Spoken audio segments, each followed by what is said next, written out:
ভয়ঙ্কর রূপে দেখা দিল সাকিব। প্রকাশ পেয়েছে সাকিব খানের পরবর্তী সিনেমা বরবাদ ট্রেজার।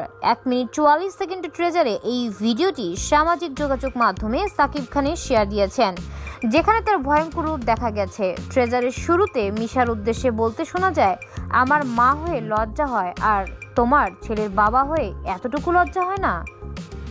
ভিডিওতে সাকিব খানকে পুরো দস্তুর গ্যাংস্টার হিসেবে ধরা দিয়েছে। তাকে বলতে শোনা যায়, আমি শুধু একটা জিনিসই ভাবি, নিতু শুধুই আমার। সব মিলিয়ে দর্শকরা এখন অপেক্ষায় রয়েছে ছবি মুক্তির।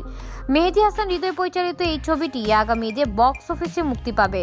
ছবিটিতে সম্পূর্ণ গুরুত্বপূর্ণ চরিত্রে অভিনয় করেছেন পশ্চিমবঙ্গের জনপ্রিয় অভিনেতা যিশু সেনগুপ্ত। প্রসঙ্গত, রিয়েল এনার্জি প্রোডাকশনের ব্যানারে প্রযোজনা করেছেন শাহরিন আক্তার সুমি।